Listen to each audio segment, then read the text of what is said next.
Bonjour, avant de commencer, je vais te parler un petit peu des tournesols.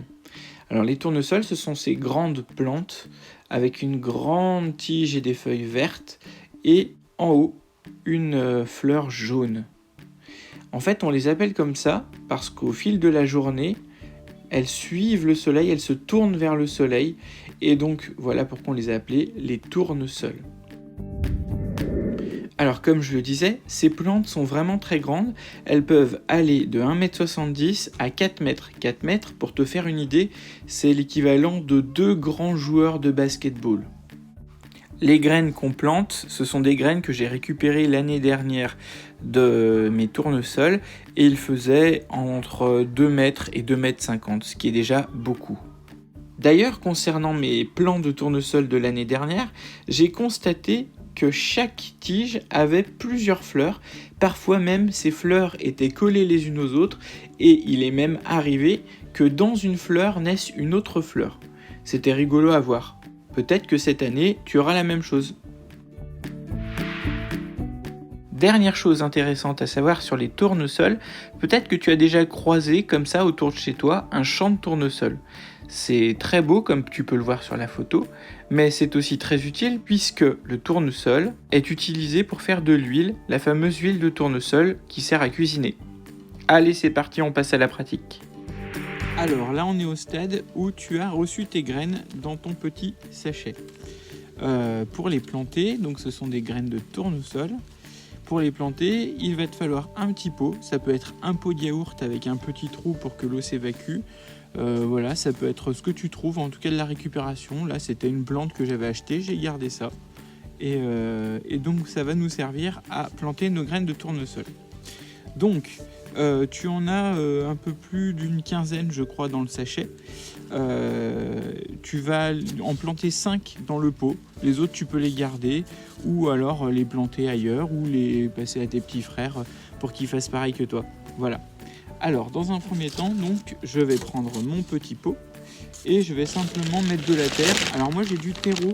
C'est de la terre qui est un petit peu enrichie et ça permet que les plantes s'alimentent bien parce qu'à l'intérieur, il y a des petits aliments microscopiques.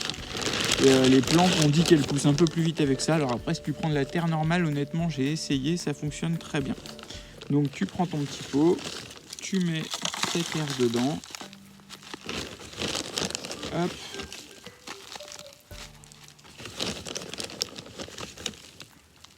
Hop. T'en mets à peu près, pas tout à fait jusqu'au bord, mais voilà, ça donne à peu près ça. Voilà. Ensuite, tu prends tes petites graines. Donc là, j'en ai 5 dans ma main. 5 graines de tournesol. Et puis, tu vas les mettre un petit peu espacées, mais pas trop près du bord. Je vais te montrer ce que ça donne. Alors en général, on en plante 5 parce qu'il y en a certaines qui ne fonctionnent pas. C'est comme ça. Et parfois, elles fonctionnent toutes. Bien souvent, elles fonctionnent toutes. Donc là, normalement, si elles fonctionnent toutes, si tu plantes 5 graines, tu auras 5 pieds de tournesol. Voilà. Alors, voilà, je les mets à peu près comme ça, tu vois, je les ai pas mis vraiment trop près du bord, je les ai mis au centre, un peu espacés. Un peu espacés parce que quand elles vont pousser, elles vont créer des racines, et les racines vont s'emmêler si tu les espaces pas. De toute façon, elles vont s'emmêler un petit peu. Donc voilà, je les plante comme ça. Je remets un petit peu de terre par-dessus, je les enfonce un petit peu, mais pas trop. Voilà, faut que je les voie. Et puis je remets un petit peu de terre fine par-dessus. Hop, jusqu'à les recouvrir. Hop, je tasse pas trop non plus.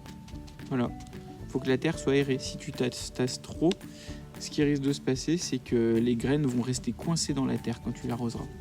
Et voilà, donc on les voit plus. On n'a plus qu'à arroser ça un petit peu tous les jours. On met un petit peu au soleil et tu verras que dans 2-3 jours, tu commenceras à voir les premières pousses qui commenceront. Et ensuite, on en reparlera ensemble. Pour arroser sans inonder, c'est très important tes plantes parce que si elles sont trempées, l'eau s'évacuera pas et du coup tu risques d'avoir des petits problèmes. Donc moi ce que j'ai fait, c'est que j'ai pris une bouteille que j'ai récupérée. Voilà, j'ai mis de l'eau du robinet dedans et j'ai fait un petit trou. Je sais pas si on voit à la caméra. Je vais essayer de faire en sorte que tu vois. À l'intérieur il y a un petit trou. J'ai fait un tout petit trou là. Ce qui va me permettre de faire un petit jet pour arroser, un peu comme un arrosoir.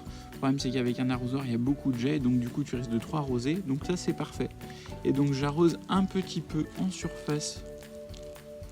Voilà, alors l'eau pour l'instant va pas rentrer tout de suite dans la terre. C'est dommage, on voit pas bien. Elle rentre pas immédiatement dans la terre, mais du coup on la laisse aller au fond et on peut en remettre un petit peu.